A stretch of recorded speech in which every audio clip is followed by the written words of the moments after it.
Motion under gravity. कल तक हमने पढ़ लिया था कि अगर हमारे पास कोई बॉल है उसको मैं यहाँ से छोड़ देता हूँ तो वो नीचे गिरती है, किस तरीके से गिरती है, Galileo's law of odd number वगैरह की सारी चीज़ें हमने कवर कर ली थी। आज हम क्या देखने वाले, बॉल को या तो यहाँ से मैं ऊपर फेंकूंगा या नीचे फेंकूंगा, या मान लो ज़मीन से ही नीचे फंसे ऊपर इसको फेंक रहा हूँ। तो हम स्टार्ट ही कर देते हैं। मान लो हमारे पास यहाँ पर इस तरीके से एक बॉल है, उसको मैंने ऊपर की तरफ फेंक दिया, तो उसका मोशन किस तरीके से होगा, पहले तो वो ऊपर जाएगी स्ट्रेट लाइन में और उसी लाइन में वापस आएगी। लेकिन वो मैं ड्रॉ नहीं कर सकता, इसलिए मैं क्या करूँगा, इसको थोड़ा सा इस तरीके से ड्रॉ करने वाला हूँ। आप समझ जाना कि यहाँ पे मोशन जो है, पहले हम इस तरीके से ऊपर जाते हैं और फिर इस तरीके से नीचे आते हैं। ये हमने इस पर एरो लगा दी। यहाँ पर मैं वेलोसिटीज़ भी मार्क कर सकता हूँ। यहाँ पर इसकी इनिशियल वेलोसिटी इस तरफ थी। इनिशियल वेलोसिटी को हम मार्क करते हैं यू से। हमें ये कुछ चीज़ें दे दी जाती हैं। अब यहाँ पे हमसे पूछा जाएगा भाई इसको पूरा मोशन करने में कितना टाइम लगा है, उसको बोलेंगे अब टाइम ऑफ फ्लाइट, या फिर यहाँ से कितनी हाइट तक वो ऊपर जा पाए। ये सबसे बेसिक सवाल हो गए, तो सॉल्व करना शुरू करते हैं। अच्छा, यहाँ से ऊपर जाएंगे तो इस टॉप मोस्ट पॉइंट की कुछ खासियत है ना। वो खासियत क्या है कि यहाँ पर इसकी वेलोसिटी जीरो होती है, यहाँ पर इसकी स्पीड भी जीरो होती है। यहाँ पर रुका हुआ है, अगर उसकी वेलोसिटी कुछ होती है तो थोड़ा और ऊपर चले जाता है, तो फिर ये टॉप मोस्ट पॉइंट नहीं होता, राइट। टॉप मोस्ट पॉइंट पे हम लिख सकते हैं कि हमारे पास velocity is equal to zero हो जाती है यहाँ पर। अच्छा, यहाँ पर वेलोसिटी इनिशियली u थी, यहाँ पर जीरो हो गई है, तो हमारे पास एक इक्वेशन होती है v is equal to u plus a t. Finally velocity की वैल्यू जीरो है इनिशियली। अच्छा देखो, इस तरफ मैं ले लेता हूँ पॉजिटिव एक्सिस, है ना, तो ये हमारा नेगेटिव साइन हो जाएगा। साइन कन्वेंशन इंपॉर्टेंट है। Zero is equal to u positive direction में, इधर लिख दो u, प्लस एक्सेलरेशन किस तरफ है, नीचे की तरफ है ना, उसकी वैल्यू होती है g के बराबर, लेकिन नेगेटिव आएगा यहाँ पर, तो यहाँ पर एक्चुअली हो जाएगा माइनस जी टी। यहाँ से देखो सीधे सीधे हमारे पास निकल के आता है t is equal to U upon G. ये कौन सा वाला टाइम है, ये टाइम है यहाँ से ऊपर जाने का वन वे जो टाइम लगा है उसको हम बोलेंगे t। लेकिन क्या यहाँ पर मोशन कंप्लीट हो गया? आप देखोगे यहाँ पर एक्चुअली मोशन अभी हाफ ही हुआ है। इसके बाद इसको और नीचे यहाँ पर आना है ना, तो इसमें भी इतना ही टाइम लगेगा। सिमेट्री होती है यहाँ पर मोशन की, है ना। यहाँ पर अगर यू स्पीड से फेंका था, जितने समय में ऊपर पहुँचा है, यहाँ से नीचे आने में भी उतना ही समय लगेगा। और एक्चुअली यहाँ पर वापस आते हुए इसकी जो स्पीड हो जाती है नीचे की तरफ, इस जगह पे स्पीड भी होती है इसकी यू के ही बराबर। मैग्नीट्यूड बराबर होता है लेकिन साइन बदल जाता है, तो यहाँ पर मैं इसके आगे माइनस भी लगा सकता हूँ इस तरीके से, माइनस यू भी आप इसको लिख सकते हो। तो अब मुझे एक टर्म डिफाइन करनी पड़ेगी, time of flight. Time of flight की वैल्यू कितनी हो जाएगी, वो हो जाएगी 2 टाइम्स टी, है ना, 2 times T which is equal to 2u divided by G. ये हमारे लिए काफ़ी इंपॉर्टेंट रिजल्ट आ गया है। इसे मैं लिख देता हूँ, दिस वॉज वन वे, और ये हो जाएगा कंप्लीट मोशन। ठीक है, दूसरी चीज़ जो हमें पता करनी थी कि यहाँ पर जो टोटल हाइट है वो कितनी आने वाली है, तो इसमें कौन सी इक्वेशन का यूज़ किया जाए। अच्छा, हमारे पास देखो हाइट पता करनी है, हमें समय से लेना देना नहीं है। हमने तो इसको फेंक दिया, अब वो कितनी देर में जा रहा है आई डोंट केयर, समय मैंने निकाल लिया है। वैसे मुझे हाइट पता करनी है, तो यहाँ पे जो मोशन की इक्वेशन मैं यूज़ करने वाला हूँ वो जाएगी v square is equal to u square plus 2a। Finally velocity zero है, तो ये वाली टर्म आ जाती है हमारी जीरो।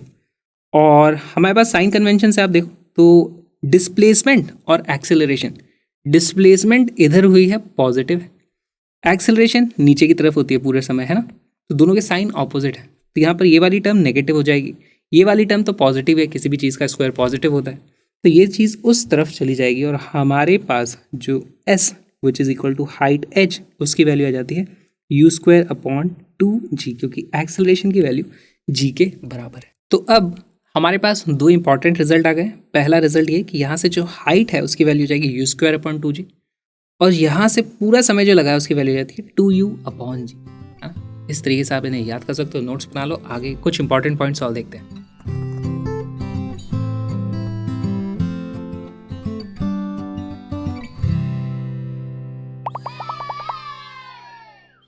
मान लो हमारे पास एक बॉल है और बॉल को मैंने ऊपर की तरफ उछाल दिया है विद स्पीड u।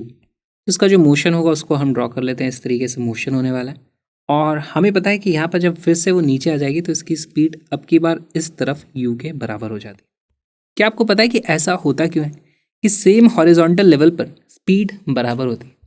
इसका रीज़न ये है कि क्योंकि यहाँ पे कोई एयर रेजिस्टेंस नहीं है, हम इग्नोर करके चल रहे हैं अभी, तो इसकी जो एनर्जी है सेम हॉरिजॉन्टल लेवल पर सेम रहने वाली है। ग्रेविटी के अगेंस्ट ऊपर जाते तो वर्क करते हो, सेम लेवल पे तो वर्क नहीं करते। तो यहाँ जो इसकी काइनेटिक एनर्जी है वो सेम रहने वाली है, हाफ m(u)² की जो वैल्यू होती है। तो यहाँ जो स्पीड होती है वही स्पीड यहाँ पर होती है। लेकिन ये सिर्फ इस पर्टिकुलर हॉरिजॉन्टल लेवल पर वैलिड नहीं होगी, वो बात यहाँ पे भी वैलिड होगी। अगर मैं यहाँ पर एक इस तरीके से लाइन खींच दूँ और चेक करूँ भाई यहाँ पे स्पीड कितनी है, मान लो यहाँ पर स्पीड पहली बात तो ऊपर आए हैं तो इससे थोड़ी कम हो गई होगी, उसको अगर मैं बोलता हूँ दिस इज़ u1, तो इसी सेम लेवल पर जब वो घूम के नीचे आएगा तब भी स्पीड उतनी ही होगी, लेकिन डायरेक्शन ऑपोजिट होगा। यहाँ पर ये भी हो जाएगी u1। टाइम को भी एनालाइज करते हैं। यहाँ से ऊपर जाने में जो हमें टाइम लगता है वो टाइम की वैल्यू कितनी होती है, time is equal to u/g, और यही टाइम मुझे यहाँ से नीचे आने में भी लगेगा, उतना ही टाइम t। लेकिन इस पॉइंट ऑफ इस हॉरिजॉन्टल लेवल से देखोगे तो आप इसको एक नया अलग से मोशन समझ सकते हो कि भाई यहाँ से u1 स्पीड से फेंका, तो यहाँ से ऊपर जाने में भी हमें कुछ टाइम लगेगा, और उस टाइम की वैल्यू मान लो आ जाती है इस तरफ, इसको मैं बोलता हूँ t1। तो सेम इसी लेवल से हमें नीचे उसी लेवल तक आने में भी टाइम लगने वाला है t1। तो इसका मतलब समझो कि अगर मैं इस मोशन को यहाँ पे काट देता हूँ तो ऊपर जाने वाला जो टाइम है वही नीचे वाले टाइम के बराबर होगा। अच्छा, ये पूरा टाइम इस पूरे टाइम के बराबर था, तो इससे हमें एक और चीज़ पता चलती है कि इनका जो डिफरेंस है यहाँ पर लगने वाला जो टाइम है वो भी बराबर होने वाला है। तो अगर मैं इसको बोल देता हूँ कि अच्छा भाई यहाँ से यहाँ तक आने में टाइम लगा था t2, अब यहाँ से नीचे आने में भी टाइम लगने वाला है t2।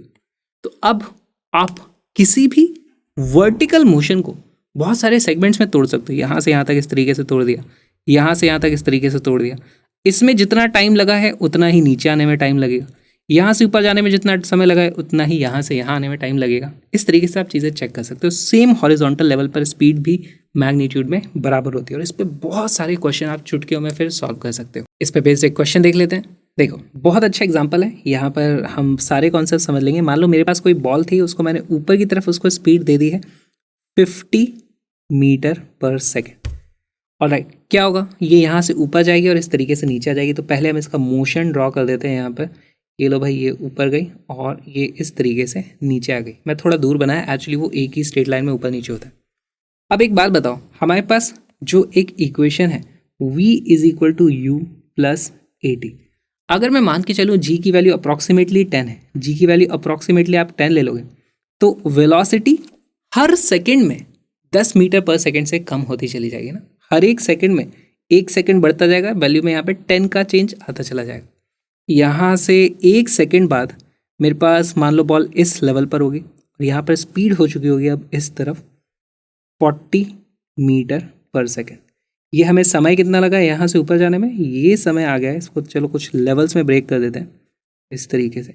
यहाँ पर जो हमें समय लगा है वो लगा है 1 सेकेंड।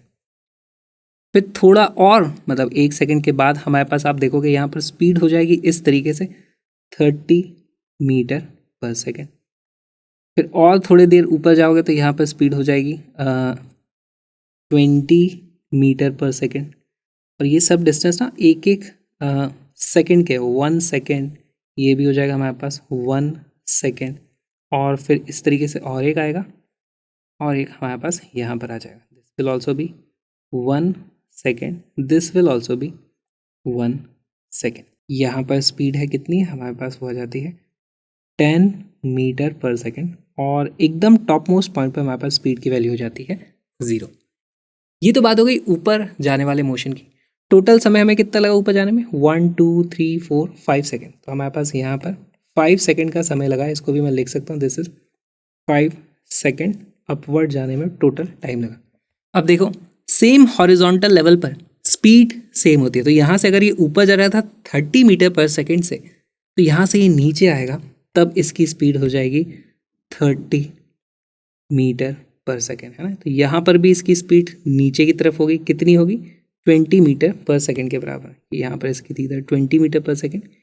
ये सब स्पीड्स भी मैग्नीट्यूड में सेम होंगी, डायरेक्शन ऑपोजिट होने वाला। यहाँ पर आते समय इसकी स्पीड फिर से नीचे की तरफ 50 मीटर पर सेकेंड हो जाने वाली है। और एक चीज़ देखो, हम जल्दी से ये डिस्टेंस भी सारे के सारे कैलकुलेट कर सकते हैं। कैसे?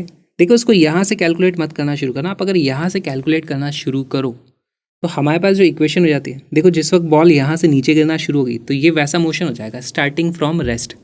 तो हमारे पास पहले 1 सेकंड में जो डिस्टेंस ट्रैवल होने वाला है, एस की वैल्यू कितनी आती है, you t plus half A T square.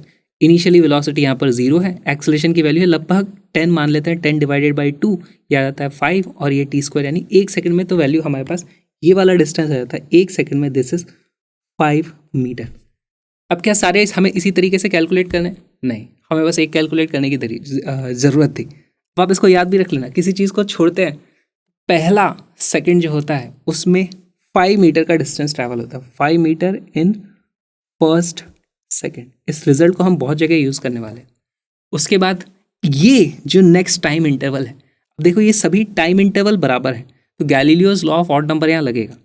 तो ये जो भी था 5, तो यहाँ पर अब की बार ऑड नंबर का मल्टीपल आ जाएगा, 5 इंटू 3 15 मीटर यहाँ पर हमारे पास डिस्टेंस होएगा। यही होता है ना, x होता है, फिर 3x होता है, फिर 5x होता है, फिर 7x होता है, फिर 9x होता है। जी यहाँ पे x क्यों लिखा है, मीटर है।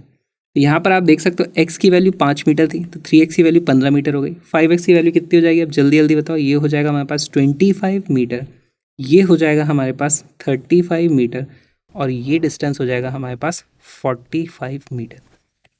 तो हमने पूरे के पूरे मोशन को एक बार में एनालाइज कर लिया है। हमें अब टोटल हाइट भी पता है, यहाँ से आप देख सकते हो, है ना। आपसे कोई बोलेगा सवाल कि पहले 2 सेकंड में कितना डिस्टेंस ट्रैवल किया, वही हो जाता है 45 plus 35 which is equal to 80 metre. इस तरीके से बहुत सारे कॉम्बिनेशन अब यहाँ पर बनाए जा सकते हैं। तो एक प्रीवियस ईयर क्वेश्चन बनाते हैं, लेकिन उससे पहले आप नोट्स ले लो।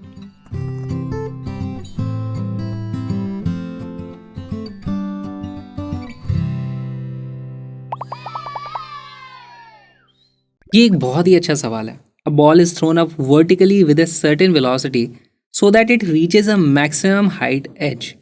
Find the ratio of times in which it is at height h/3 while going up and coming down respectively.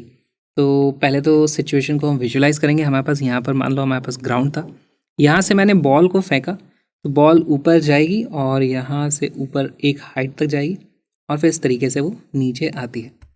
हमसे पूछा है कि 2 टाइम का रेशियो बताना है। पहली बार जब यहाँ से h/3 पर पहुँची है ना, तो दिस इज हमारा t1। दूसरी बार जो हमसे पूछा है वो हमसे पूछा है यहाँ से ऊपर जाएगी और फिर टच करके वापस आएगी। पहले तो समझना ज़रूरी है कौन से टाइम्स का रेशियो हमसे पूछा है। This is time t2। इनमें एक समय ज़्यादा होगा, t2 में ज़्यादा समय लगेगा, t1 में कम समय लगेगा। तो हमें t2/t1 पूछा है, राइट। हाँ, find the ratio of time in which it is at height h/3 while going up. t1/t2 पूछा है, हमसे पूछा है t1 डिवाइडेड बाई t2। यहाँ पर t1 छोटा होगा, यहाँ कम समय लगा है, t2 बड़ा होगा तो इसकी वैल्यू 1 से छोटी होनी चाहिए। ऑप्शन देख के भी आप मार्क कर सकते हो। अगर 3 ऑप्शन 1 से बड़े हैं, एक ऑप्शन 1 से छोटा है तो उसे मार्क कर दो और आगे बढ़ो। वैसे मुझे दिख रहा है इसमें शायद हमारा ऑप्शन गलत है क्योंकि टाइपिंग मिस्टेक हो गई यहाँ पे। कोई बात नहीं, इसे सॉल्व करने की कोशिश करते हैं। अब यहाँ पर पहले हमारे पास चीज़ें क्या क्या है, देखो ये थी हमारे पास मैक्सिमम हाइट h दी हुई है, ओके। और यहाँ पर ये वाली हाइट है हमारे पास h/3। यहाँ से इसको कुछ इनिशियल स्पीड दी गई थी u, वो हमें बता दिया गया है ना। हमारे पास जितने भी ऑप्शन है, ना इसमें h का यूज़ हो रहा है ना ही इसमें u का यूज़ हो रहा है। तो किस तरीके से इसको सॉल्व करोगे? पहली चीज़ तो ये समझो कि u और h आपस में रिलेटेड होते हैं। तो किस तरीके से आप इसको पता कर सकते हो, वो आप इक्वेशन लगा दो, h इज इक्वल u²/2g। कहाँ से आता है ये? v² is equal to u² plus 2s, उस वाली इक्वेशन से आता है, अभी हम देख चुके हैं। ऑलराइट, कैसे हमारा क्वेश्चन सॉल्व हो रहा है? अच्छा, समय कैसे पता चलेगा? समय और डिस्प्लेसमेंट को रिलेट करने वाली हमारे पास एक इक्वेशन है, s is equal to ut plus half a t²। s की जगह मैं रख देता हूँ डिस्प्लेसमेंट कितना हुआ है। देखो यहाँ से जब मैं ऊपर जा रहा हूँ तब यहाँ तक आया हूँ तो भी हमारे पास डिस्प्लेसमेंट h/3 है, और जब मैं घूम के वापस आ रहा हूँ तो भी डिस्प्लेसमेंट की वैल्यू h/3 है। क्या एक पॉजिटिव है, क्या एक नेगेटिव है? नहीं, दोनों ही केसेस में डिस्प्लेसमेंट की वैल्यू तो h/3 ही है। यहाँ से ऊपर की तरफ हम पॉजिटिव लेते हैं ना, यहाँ से डिस्प्लेसमेंट h/3 हुआ है। तो 2 अलग अलग समय कैसे आ सकते हैं? देखो यहाँ पर क्वाड्रेटिक इक्वेशन है। अगर मैं s की जगह रख दूँ, s की जगह मैं रख दूँ h divided by 3 is equal to u t plus half. अब हाफ की जगह मैं इसको minus half g t square कर देता हूँ, है ना। एक्सेलरेशन की वैल्यू हमने नेगेटिव जी के बराबर रख दी। तो अब ये एक टाइम की क्वाड्रेटिक इक्वेशन आ गई।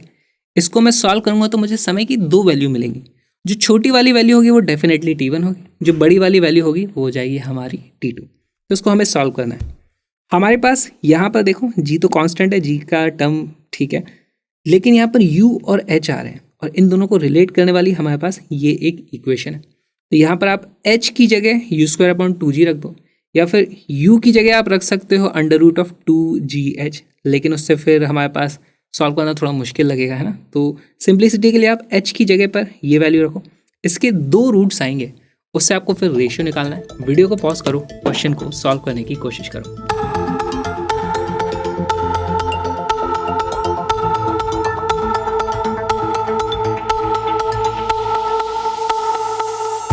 इसका करेक्ट आंसर है √3 माइनस √2 अपॉन √3 प्लस √2। ये एक्चुअली t2 बाई t1 इनने यहाँ पर लिख दिया, बट ठीक है, एरर हो जाती है, माफ़ कर दो, कोई बात नहीं। अब हम इसको सॉल्व करना शुरू करते हैं। देखो h की जगह जल्दी से ये वाली वैल्यू रखेंगे और क्वाड्रेटिक को, सारी टर्म्स को एक तरफ लेकर के आ जाऊँगा मैं, इसको क्वाड्रेटिक इक्वेशन बनाते हैं। तो ये हमारे पास वैल्यू आती है g/2 टाइम्स टी स्क्वायर, है ना। इसको हम दूसरी तरफ ले आए, minus you t plus h की जगह रख दो यू स्क्वायर अपॉन 2g, तो ये हो जाएगा u square upon 6g, u square upon 6g is equal to 0। ये हमारी क्वाड्रेटिक इक्वेशन आ गई है। ये वाली टर्म है हमारा a टी स्क्वायर बन गया ना, a टी स्क्वायर, ये माइनस यू को मैं बोल देता हूँ b, तो ये plus b t plus c is equal to 0 आ गया, है ना। अब यहाँ पर इसको सॉल्व कैसे करें, तो इसको सॉल्व करोगे तो उसके लिए हमें वो डिस्क्रिमिनेंट का अंडर रूट पता कर लेना चाहिए। अंडर रूट डी, उसकी वैल्यू क्या होती है, under root of b square minus 4ac, b square minus 4ac। तो बी स्क्वायर तो हो जाएगा यहाँ पे माइनस यू का स्क्वायर, उसकी वैल्यू हो जाएगी यू स्क्वायर माइनस 4। ए की जगह हमें रखना है g/2, g/2। सी की जगह हमें रखना है यू स्क्वायर अपॉन 6g, तो हो जाएगा यू स्क्वायर अपॉन 6g। यहाँ पर आप देखोगे कि 2 से ये कट जाता है, 3g से g कट जाता है, यह जाता है u square minus u square by 3 which is equal to u बाहर आ जाएगा, अंडर रूट 2/3 अंदर हमारे पास बचेगा, है ना। You square minus u square by 3 था, 1 माइनस 1/3 था, वो 2/3 होता है, और इस तरीके से हमारे पास वैल्यू आ जाती है। ऑलराइट, अब हमारे पास टाइम की क्या वैल्यू आ रही है, time t is equal to minus b, है ना, माइनस बी होता है, minus b plus minus under root of d upon 2a। Minus b करो तो ये वैल्यू आती है u plus minus u into 2/3 इस तरीके से डिवाइडेड बाई 2a, यानी कि g के बराबर वैल्यू आ जाएगी। अब यहाँ पर प्लस यूज़ करते हैं तो हमारे पास t2 आ जाता है, जो बड़ा वाला टाइम है। अगर माइनस यूज़ करते हैं तो t1 आ जाता है, जो छोटा वाला टाइम है। हमसे पूछा क्या है, t1/t2, t1/t2 कर देंगे तो ये g की टर्म यहीं से कट जाएगी। देखो यहीं से मैं लिख सकता हूँ t1/t2, t1 की वैल्यू हो जाएगी u माइनस यू इंटू 2/3 का अंडर रूट अपॉन जी भी होगा यहाँ पर इस तरीके से। t2 की वैल्यू हो जाएगी u plus u root of 2/3 इस तरीके से और डिवाइडेड बाय g। ये यहाँ पर g से g इस तरीके से कट जाएगा, सारे के सारे u भी इस तरीके से कट जाएंगे। हमारे पास जो रेशियो आता हुआ दिख रहा है वो आ रहा है 1 minus √2/√3 upon 1 plus √2 divided by √3।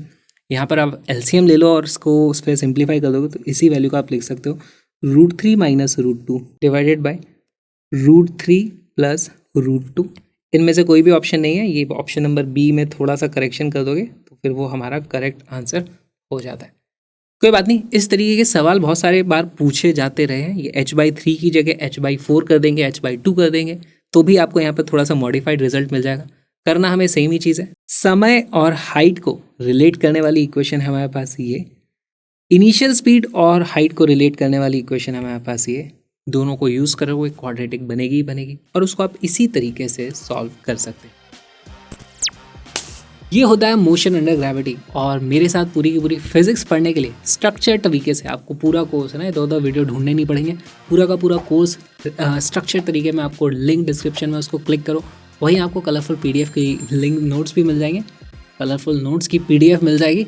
साथ में मेरे व्लॉगिंग चैनल को भी सब्सक्राइब ज़रूर करना यार। देखो तो सही क्या मस्ती चलती है अलग से, हैं सिर्फ पढ़ाई थोड़ी करते हैं हम। All hard work makes something कुछ तो है, मुझे नहीं याद वो जो भी कहावत है, डल समथिंग कुछ है, पर कोई बात नहीं। तो ब्लॉगिंग चैनल को सब्सक्राइब करो, नोट्स को डाउनलोड करो, ऐप लिंक इंस्टॉल कर लो ऐप, और आपको प्रीवियस ईयर क्वेश्चन की प्रैक्टिस करनी है तो उसके कोर्स का लिंक भी डिस्क्रिप्शन में। ज़्यादा टाइम नहीं खाऊंगा, हम मिलेंगे नेक्स्ट वीडियो में। विशु।